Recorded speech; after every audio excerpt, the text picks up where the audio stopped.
AR, the prophet, child, black, a deadly combination. Hold up, I don't think they heard me. I said, AR, the prophet, Charlie Black, a deadly combination. Hey yo, turn me up a little. We good. AR, the prophet, Charlie Black, a deadly combination. It's been long overdue, I know the streets been waiting. Which takes a lot of patience, cause you never rush straight. This one's for the record, but going down history in the making. AR, the prophet, Charlie Black, a deadly combination. It's been long overdue, I know the streets been waiting. Which takes a lot of patience, cause you never rush straight. This was for the record, but going down history in the making. First it was Elijah Muhammad, now we the honorable black prophet. We been in our bag and out of our feelings, securing all the profit. And going outside, don't know what you hearing, so miss me with that gossip. Saying sucker free from mob shit, let someone get out of pocket. Whoa, we come from different walks of life, but relate to the same cause. Fighting to live a fight, laid up behind them hospital walls. They poke us like a face, but like syringes sharper than a knife. Take a cookie from the jar, grind it, wrap it in the raw. YBT would stay loyal, no damn it's a prop. Shots to my producers, King Jones and Sahab. AR with the alley-oop, I do him up a lot. Far from a corny nigga, I'm the hottest side.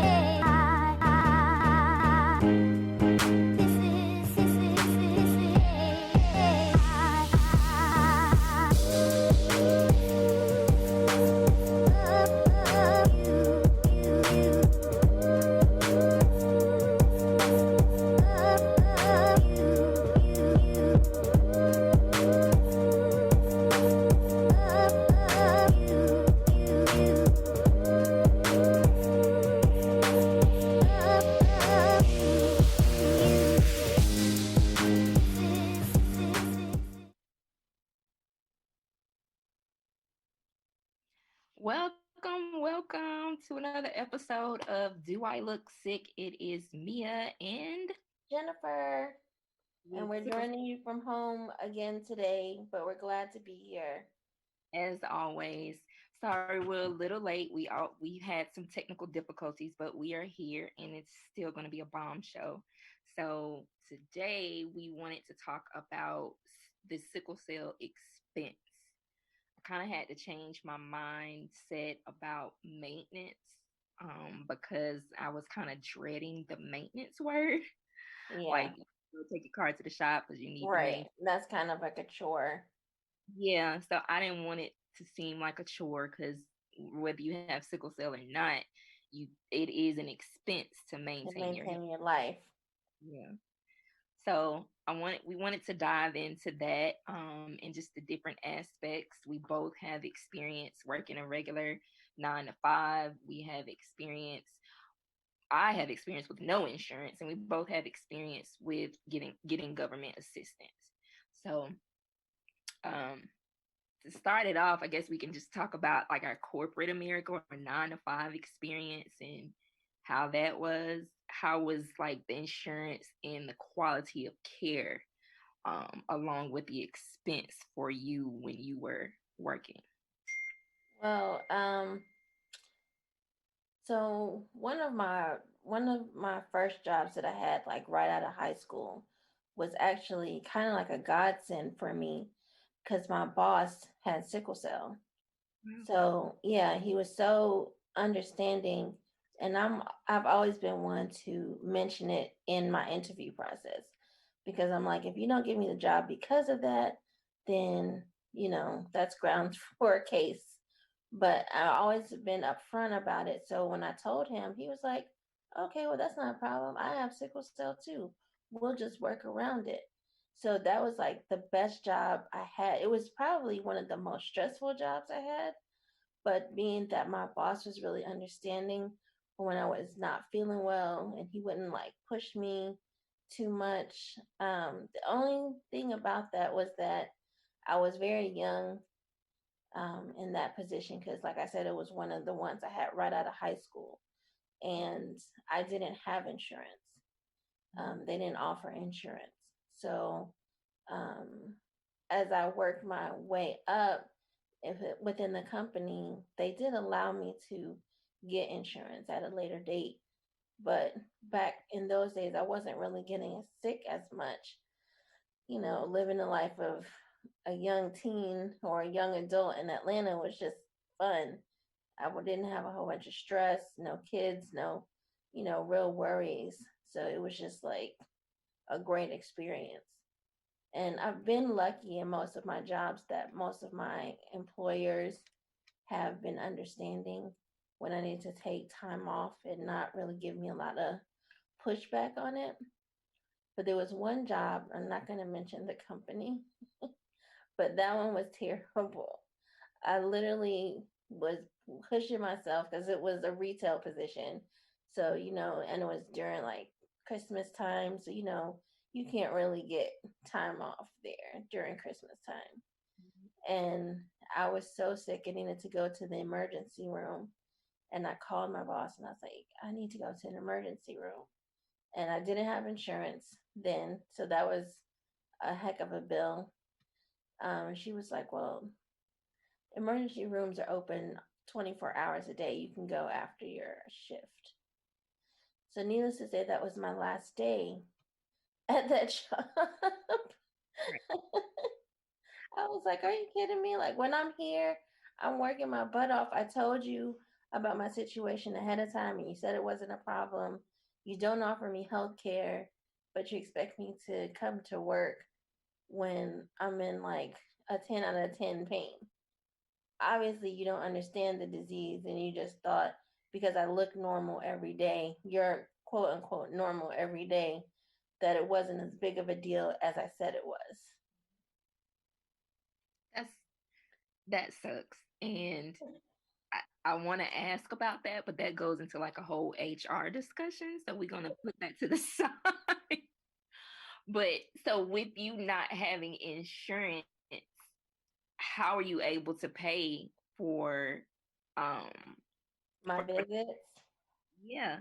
I just had mountains and mountains of medical bills, like mountains of bills. And, you make a payment plan, but if you're working a minimum wage job or even a job that's paying you decent wages, you're still not able to pay those bills down. They just, because it's a cycle, you're gonna need to go to the emergency room.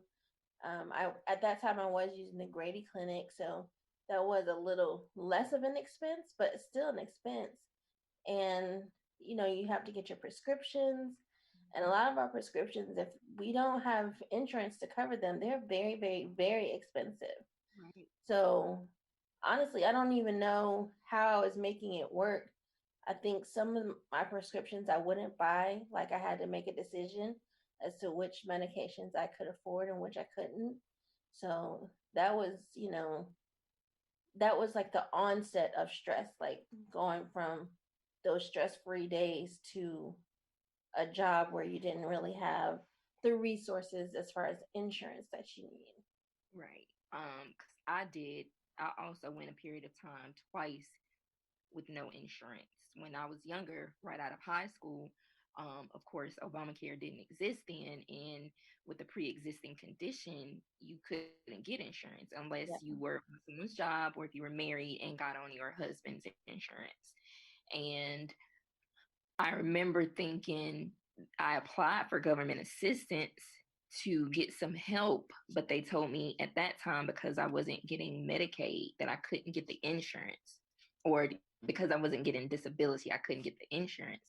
And again, at that time, I was like, well, I really want to work. I just need some right. insurance. But I ended up getting a job, a government job, because like you don't want to say the name. And of course, it came with all the bells and whistles. But when I left that job, I still went a period again with no insurance. Um, Luckily, the second time, the Affordable Health Care Act was available. So I was able to get a little something then. But again, like you said, trying to pay for medicine and copay, medical Yeah, bills that's slowly piling up, you can't do it. Like, you just go into medical debt and it hits your credit report as it well. does. I really don't think that it should, though. Like, I think medical debt should be exempt, but that's a whole nother story there. That's another show. Um, yeah, especially like people with chronic illnesses, you know, you need like the Cadillac version of insurance, like the Mercedes Benz version of health insurance because you end up having to see this specialist, that specialist. I mean, even now I And have I think insurance. What'd you say? I think I had the Cadillac or the Benz or something when I was working. I had like the Yeah. insurance. So it was costly. I think that thing was about $300 a month. Yeah. Was Maybe 350. I had also worked at Emory for a time, and that was great because I was able to get Emory insurance. Yeah. So, I was able to get the Benz version, but it wasn't so expensive. Oh, So, well, like, that. you have to kind of look at that too when you have a chronic illness and you want to work and you can work. Like, where can you work where you can get the best insurance? Yeah, and also when I was working, not only did I had like the best insurance, I also had hospital indemnity insurance. I had short-term disability. So I wanted to make sure I was covered on all ends. So you Yes, had the Tesla of insurance. I had it all. It so helped me out when I left though. So I was grateful that I paid it. But yes, I was getting everything. I want this, just going through the whole catalog of insurance and everything else. Because I knew what it was. I knew we know how often pretty much we go to the hospital. It was just I don't want to have no hiccups when I need it. So let me just go ahead and make sure everything is covered and boom, there we go. That Because was so because my insurance paid for my both hip replacements, and that was like $60,000. I yeah, happily paid that $300 copay right, after everything was said and done because yeah, those are like how many cars inside of my hips. right. So Yeah, it's like if you skimp on the insurance and you get, just some basic coverage, it's still going to be a cycle because when you go in the hospital, then you're going to be losing wages.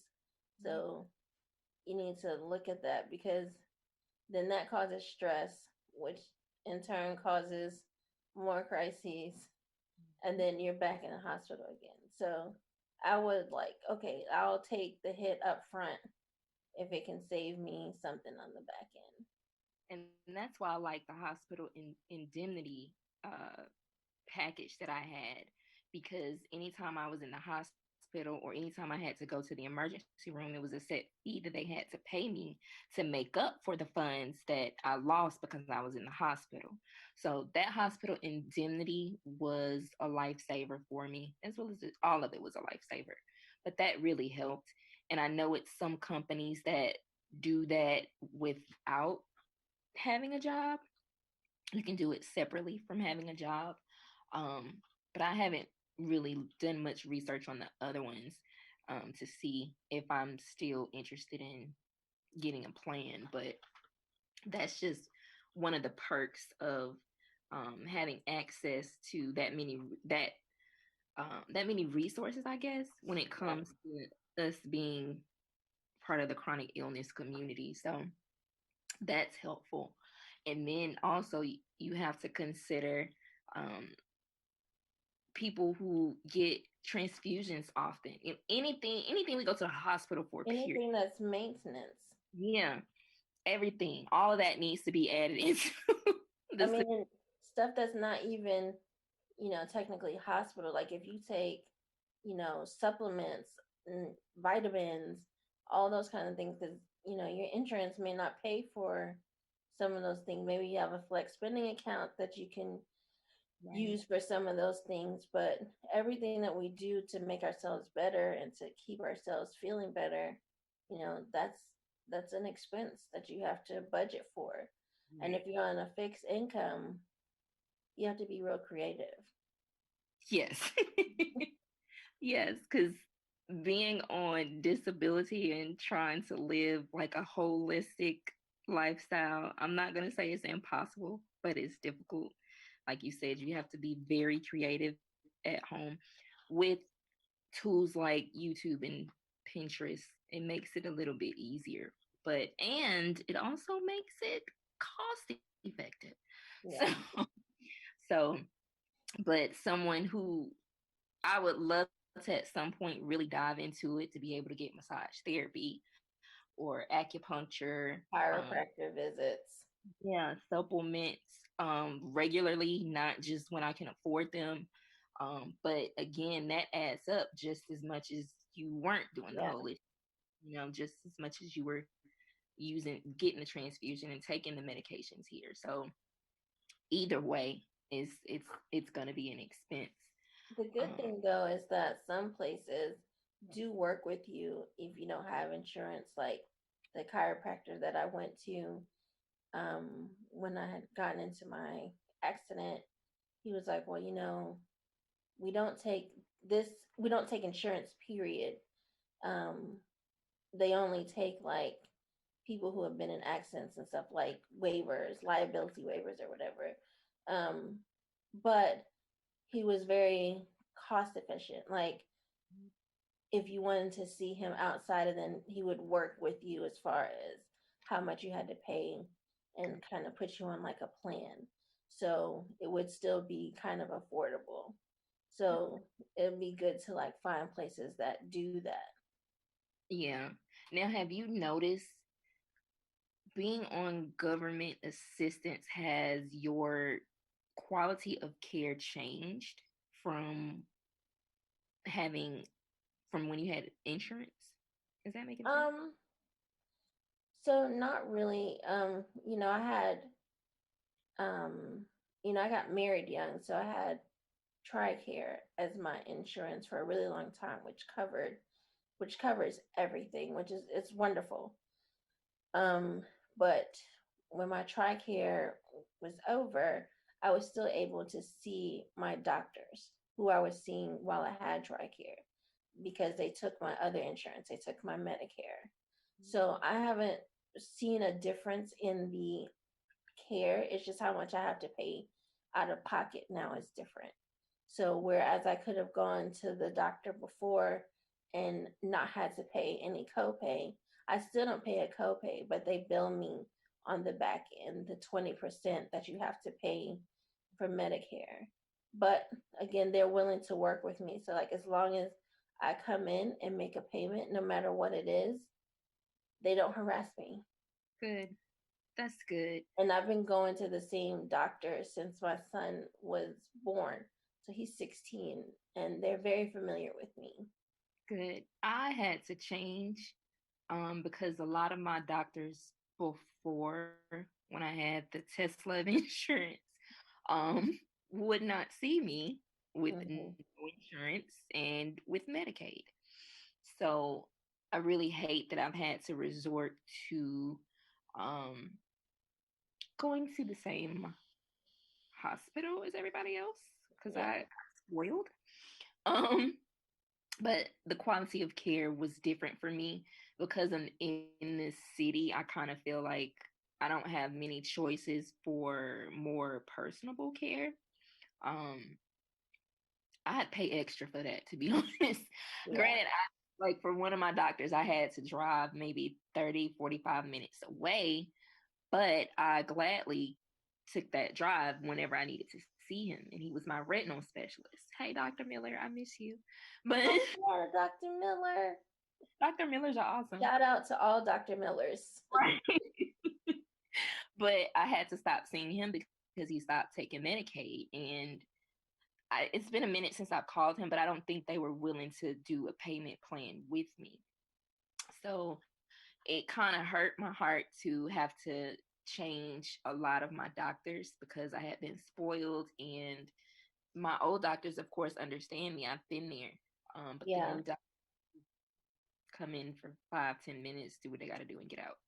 So I'm a little bothered by that, but we'll make it Yeah, work. because once you get into a routine, because she's not new. She's not a new hematologist. She's been my hematologist for a little while now because my other one passed away. But I kind of understand what you're saying because now she has to learn me. And when we first got acquainted with each other, it was just like we were butting heads. And she just lumped me in a category with what she thought a sickle cell patient is, was, will be. And that bothered me.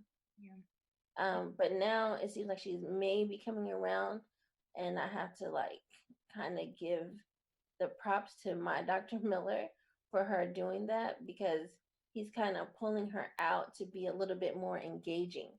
Right. And that's what I need in a doctor. I need someone who's going to be engaging, and someone who, like, when I say, hey, there's this new medicine. What is it? What can we do about it? Can we talk about this? Is there something that you think would be working for me? And not like, well, I've never heard of it. And then no follow up. Like, I need someone who's going to engage with me. Right. Exactly. And that's really how all of our doctors should be.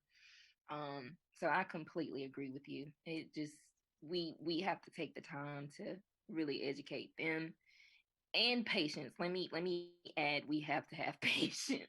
And Yeah. I know a lot of times we may not always have the patience, but again, we have to be, well, we don't have many options. I'm sure Atlanta is not the only place that has a shortage of sickle cell doctors. So, Yeah. And I think the fact that we're lumped together with doctors who see, other people as their specialists.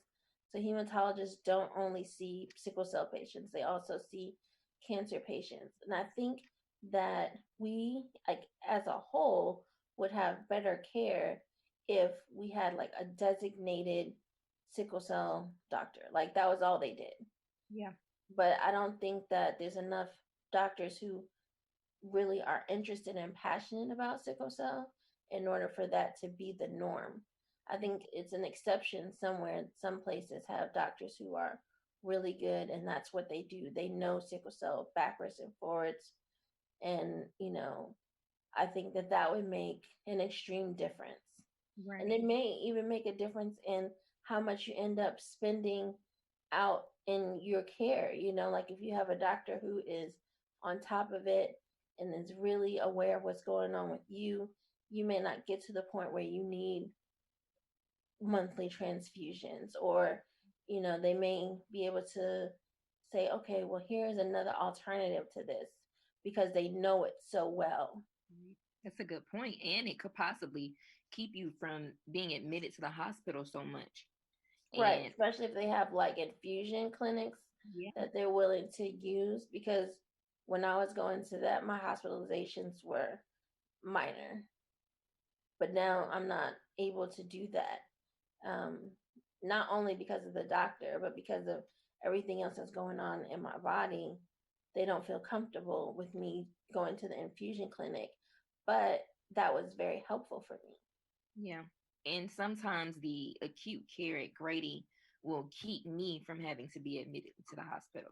That's usually after I've weighed out all my options at home. Grady is my next step. If Grady doesn't work, then okay, I know it's time to be admitted to the hospital. But a lot of the times, Grady will save me from having to be admitted. So it's like, okay, we either gonna do this 8 hour bid, and I'm Right. Or you're going to do a week bit. 2 weeks, whatever. I don't have time for a whole week. Nobody has. Seriously, no one has time for that. Nobody got time for that. So yeah, it's just crazy. So let me ask you, how much, like, give me a rough estimate of things that you get outside of the hospital, I guess. Like a heating pad, pain creams, all that to maintain your health at home. So, yeah, we got the heating pads, the pain creams that you get from the health food store, or Amazon has some, the CBD sprays, CBD roll ons, vitamins, um, geez, shoes. Because sometimes I'm so swollen and I can't wear regular shoes. Mhm. Um, Gosh, there's so many things that you don't really think of. Right. And we, I think we tend to get things because you got some cool little stuff over there, like the vibrating heating pad. So we get like odd little things to help us in that way. And I think over time we just end up Yeah. collecting stuff. So if it's the massagers that go on my legs, if it's a weighted blanket, Oh um, yeah, I just got one of those. see? I really feel like all this should be written off as medical expenses. It should be. And my freaking floor steamer because my knees hurt. So and my shoulder hurts. So I can't mop the floor. I That need should, something that's gonna help me do that. those should be medical expenses. We shouldn't have to pay for that. It makes our life less painful It does. and without having to take medicine. So yeah, I know I've spent a great deal on oils, creams, and I'm always trying different creams to see which one works best, which one I really like. We're gonna hold off mentioning those till we get some sponsorships in. Right. But you know what was hilarious is us at the retreat and someone walks in our room and it smells like menthol because We had a because we're like, oh, let me try this cream, let me try that cream. Where'd you get this cream from? It was Like, if probably it works, I want it. it was about 3 or 4 different types of ointments that we were all trying. Shout out to Connect and Dakota. Right. But yeah, because we were all like, one person would bring one ointment. Ooh, let me try yours. No, let me try yours. Put it on a different spot. Put it on this leg. Put it on Right. this. But yeah, that was funny. But the money that we spend for all of that could just as easily be the same amount as what we spend going to the hospital or paying medical bills Yeah. or that. So just, I guess it does depend on the person and what works best for them, what method they choose to incorporate into their maintenance plan. Um, and then it's a balance of both, of doing like alternative care and Western medicine, just to incorporate it all. But like we said, no matter what the health issue is, even if you don't have health issues, you're going to end up paying in some. Yeah, just to maintain your youth, maintain your healthy status. You know, if you have sickle cell or don't have sickle cell, you're still an expense to maintaining your life. Right. So even like just learning buying the food, people say that buying healthier foods is expensive, and it really doesn't have to be. You just kind of be have to be creative with food. Um, I and mean, but even if, okay, so like organic bananas might be 69 cents and non organic bananas might be 59 cents. you know In that the long run, what's 10 cents? You know what I mean? Like, if you're not getting poisoned by pesticides and then have to go to the hospital and then that's a bill, yeah, you just saved a whole bunch more money by spending 10 cents difference. Like, true. And what a lot of people also don't realize, that the negligence that you give your health at a young age, you're definitely going to pay for in sickness at an older age. yeah. And with sickle cell, we age faster. So we age faster. So we, sorry, we age faster. So it's like we experience things quicker than normal people. So Yeah. me being really overweight and gaining up to like 250 pounds, even with good insurance, I still ended up in ICU. I still ended up getting spinal taps and racking up a whole medical bill and this particular illness was directly due to my weight. So I felt like that was something that I brought on myself due to negligence at a younger age. So it's like, if you don't pay for it when you're younger, you're definitely going to pay for it when you're older. Not Yeah. taking care of your body when you're younger. You get older, And you it's might. crazy because when you're young, you think you're invincible, you Right. know? I kind of like the fact that like kids these days are more aware about like what they're eating Yeah. and are more willing to try, vegan foods and vegetarian foods, like just because they want to, just Yeah. because they know that it's good for the earth and it's good for them, Yeah. and they're not as set in their ways as like you are and I am, about what we eat. Right. So I think that that's a wonderful thing, like that's kind of taking place, that people are seeing the effects of taking care of yourself at a younger age and how that affects you when you get older. Right. And I really like that my niece, she likes vegan food, but she likes her bacon too.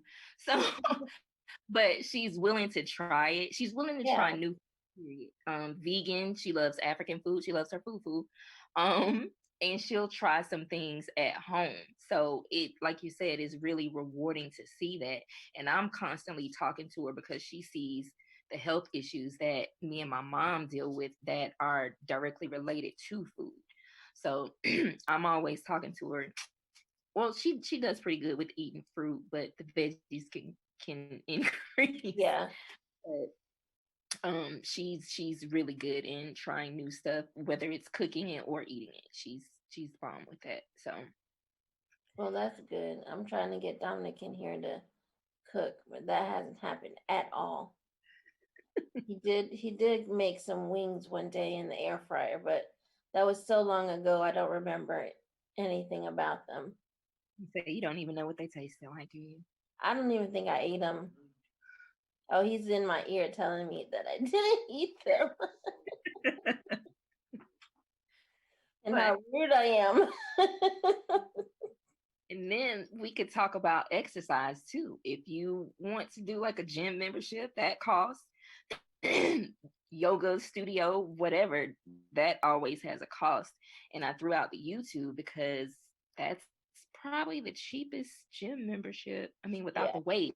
yeah, Um, Tons of cardio, tons of dancing, tons of yoga, tons of Pilates. Is tons of stuff that you can find on YouTube to that fits you, because what might fit me doesn't fit everybody else. yeah, So that's a great tool to use for free workouts. That doesn't have to be a part of the expense, but it's needed. yeah. And then with everybody being home and stuff right now, the tracks and things like that are someplace you can go to walk and work out and just kind of get that outdoor time for free. Yeah. And we need the vitamin D. Sun is free. We don't have to go to Walgreens and buy. I mean, we probably still should buy the supplements, but Yeah. 15 minutes a day in the sun, that's some of your vitamin D. Because I've noticed that, since we've been home for so long, and I pretty much only go out for necessities, to buy what I need, and then I'm back home. And I noticed that, like, I'm tired like all the time because I'm not really getting enough sunlight. I'm not, and it's my house is not very open to light, so it's pretty dark in here. Yeah. So I'm like, I need to get out and go take a walk, or I need to do this just to improve my mood. Yeah. Yeah. Because being in dark spaces for so long, no sunlight light does affect the mood and your mentality. So I agree with you on that. And So everybody's talking about how Michelle Obama mentioned, that she's suffering from low grade depression because of what's going on right now in the world, racially, politically, and then we're stuck in the house. So at this point in time, like, I don't think everybody is suffering from low grade depression, but I think more people now are suffering from it than probably ever before. right. Especially people who've been laid off, trying to get their benefits, and the stalemate in Congress, and like just thinking about all of those things. Even if you don't have a chronic illness, those things weigh on you, and then you have nowhere to go, nowhere to escape because we're in the house. So definitely putting on a dance video on YouTube, or going to your track, or your nature is preserved near your house, or something like that, to just kind of free your mind. Those things are free and really expensive if you don't do it. Right. And it may not be expensive financially, or Right. it could weigh in a lot of other areas as well. So adding mental health period to that expense, whether it's doing things for free, like exercising or meditating or things like that, or if it's speaking to a counselor. Um, I'm sure with teleworking, even though you're working from home, you should have access to a counselor through your job. Maybe I know we had a counselor through the job that I was working at, and I actually talked to her when I went went out on FMLA. So I talked to her more then. For one, I had the time to do it. For two, I really needed to do it because there was so much going on that year, and I just didn't know how to deal with all that was going on. So definitely add mental health to that list of self-care, period, because it's very, very important. Self-care is an expense in itself, but it's Yeah. is very, very, very much needed. So I think that's all. Did you have anything else to add, Jennifer? I just want to add a comment by someone named Shakita Simmons. She was saying that in regards to medical expenses, speak with your CPA or the person who does your taxes, because some of the things that you spend money on for your health can be written off. So she put that quote in our watch party, and I just wanted to make sure I gave her some credit for that. Hey, Shakita, that's from the support group. Oh, okay. Yeah. That's who that is. That's awesome. So good. So let's see if we can get these heating pads and weighted blanket written off. But yeah, so that's a good suggestion for those of you listening. If you do have some expenses, like I said, the weighted blanket, the heating pad, maybe alternative pain creams, whatever it is, right? Talk to your CPA and see what they say. I know I'm gonna do it because we spend a lot of money on that Spend stuff. a lot of money. Yeah, I get a lot of pain creams. I do. I don't know if I can write off my CBD products, but it's worth a try. It's worth a try. It is, because it It's helps. legal. It's legal. Right. And it really helps. And if I could take that instead of the narcotics, let me just spend my money on that and pay. So yeah. So we want to thank our sponsors. They've been riding with us since the very, very beginning. Yes, Mr. Dan Moore with the Apex Museum, who's still thriving. I just talked to him. I emailed him a few days ago to check up on him. I know they've still been closed due to the pandemic, but we still have his support. We also want to thank Tanya Robinson with Kids Stop Daycare and Learning Center. They are back in business. I have not personally gone because there's kids and I'm sickly, so but and we have Black Professional Network.